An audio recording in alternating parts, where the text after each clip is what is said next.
Hello everybody, Andy here again. Well, this is one of those videos that may never get seen because what I've noticed, what I think is a trend here on YouTube, and it may be one of those things that I've just caught up with and not really noticed until now, and everyone else has noticed it except for me.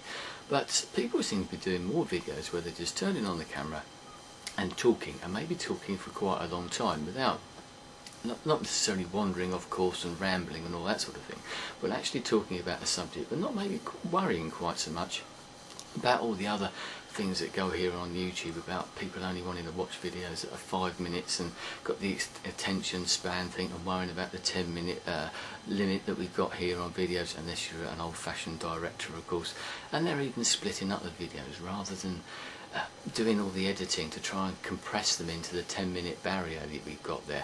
And I think that we lose something by doing that. Yes, I know there's some great editors of vlogs out there, people who do edit them down, and they edit them down very well, and and it maybe enhances a video. But I was having a text conversation with somebody yesterday about this very topic, and I sometimes think that the editing, as I've probably said before, can sometimes get in the way. People can over-edit and it sort of gets a bit jumpy.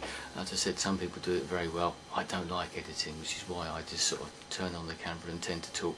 Yes, I do in a way plan my videos generally, as I've mentioned before, a notebook with some notes down, and I'll think about the subjects and jot a few things down and read through it before I do the video. Sometimes I have a couple of things written down that I can just look at while I'm going along, but generally it's me thinking out loud. That's what I like, and to me that's a bit what a vlog's about. So I wanted to know if anyone else has noticed this, and whether we should maybe get back to that sort of old style of vlogging, because that's what vlogging to me is all about people talking about things, either talking about their life or talking about things that are perhaps passionate to them or whatever, central to their lives, thoughts, feelings, ideas, all those sort of topics that we talk about here, whether it's just yourself or whether it's something else as well. And maybe not have to worry quite so much about, maybe not the presentation sort of side of it, but about all the other things that we start to think about as we get involved with this site, about maybe the presentation, the editing side, the time it takes, the attention span of people. Maybe we should stop worrying about that too much, and I have a feeling that a lot of vloggers don't worry about that too much, but we all do think about it, and I think we'd all be liars if we didn't say that we do look at our videos and think, yeah, should I post this one? How many videos do you not post? How many videos have you made that are still sitting on the computer or have been deleted? My point of view, not very many, I must admit. Yes, I tend to do them again. I'm lucky in as much as that when I do my vlogs, I tend to do them usually on the first take, and usually all in one take as well. That's partly because maybe I've got this sort of ability to talk for England or something. I can just sort of turn on the camera and do it. Some people can't do that. That's fair enough. I totally accept that. Maybe they need to do that editing and that. But I prefer not to do it because, as I said before, what you see is what you get. This is me. That's the way I am. If I can sort of think of a subject, and I do this during the day and things are going through in my head, you probably have those times when you lie awake at night and you're laying in bed and there's a great idea for a video going along, and maybe what I should do is just turn on the camera and talk. I saw someone the other day doing a video and talking about this type of thing where they had things in their life, things they wanted to rant about, and they didn't have anyone to rant about it to, if you see what I mean. So what they did is they were turning on the camera and ranting to the camera, and I think that's a great idea. I thought, I'm going to start doing that, so that's one reason why I thought about this whole thing as well.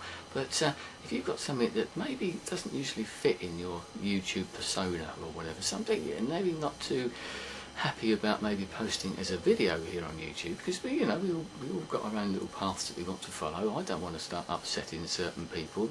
I don't want to get sort of controversial particularly.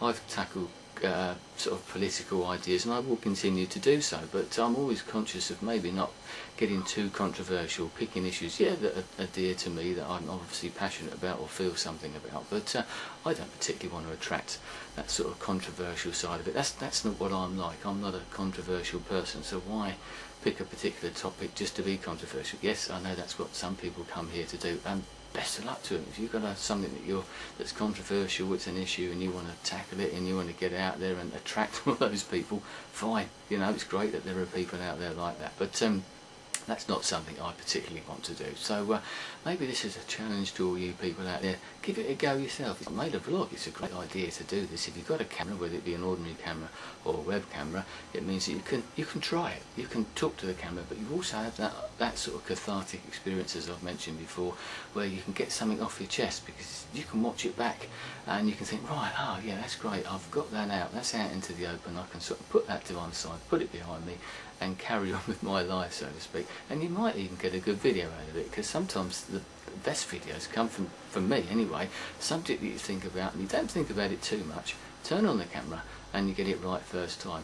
Sometimes the ones you have to think about too much, a bit more, maybe a bit more personal, don't come out quite so well. I made a video the other day called Strength Through Adversity, which I'm talking about how you can sort of gain from bad experiences as well as the good experiences in your life and become a stronger person possibly because of it.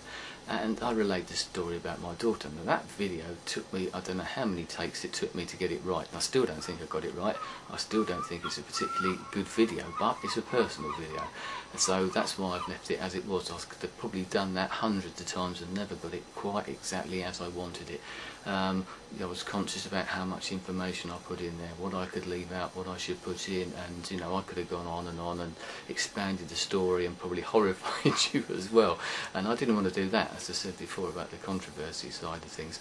So that took a lot of time. Usually my videos, a couple of takes at the most, as I said. Generally I do it the first time, because I do believe that the first time is the best. When I've done videos and I've sort of thought, well, I'll give that another go, it's usually the first one that's the best take. When I've done collaboration videos, the same sort of thing. It's usually the first take that I do that's the best one. You probably found that yourself, or maybe you can chop it up, I don't know. So that's an idea. I'd like to get back to that sort of bit of old school vlogging.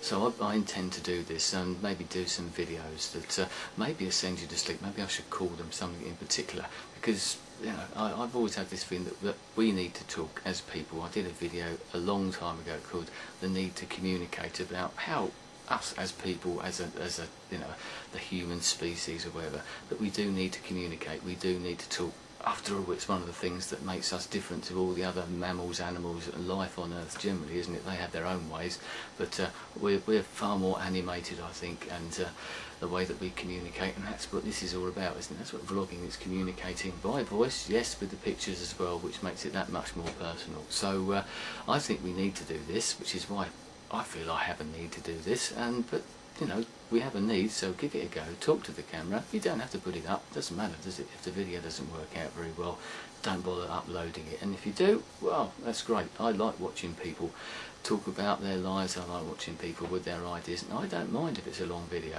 I know people have short attention spans on here, and that is one sort of quite irritating things, I suppose. If you don't like the video, if you don't want to watch a video that's 8 minutes, 9 minutes, don't watch it. I don't mind. I'd rather have people watch my videos who want to watch them. I've watched videos that are 25 minutes long by people I consider to be good vloggers. If it's a good video, it's a good video. It doesn't matter how short it is, doesn't matter how long it is. If it's good, it's good. If it's bad, it's bad. You know, I'm sure we can all think of examples along those lines. Some of the best videos I've watched have been well over 10 minutes long because of what they got in there, and because it's allowed the person to actually get engaged with the subject, to think about it maybe as they're going along, to sort of put those thoughts out there without that worry about how long the video is going to take and what people might think. Don't worry about what people might think about your videos. We all make mistakes.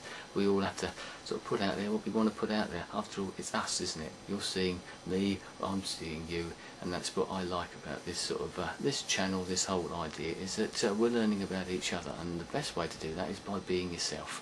And if you're yourself, I think that's what gets us together, and why when we do meet up, we actually find that there are the same people, that what you see is what you get. That's what I like to think, that when people see me, they meet me, they find out, oh, you're just the same as you are on YouTube. Yeah, well, isn't that the idea? Anyway, this is a bit of a ramble, but there you go, that's what this is all about. So I will probably be doing a few more. I'm just thinking about ideas. Whether you ever actually get to see them isn't a matter entirely, but I said the challenge to you, think about it yourself. You can post them as a response to this, I don't mind.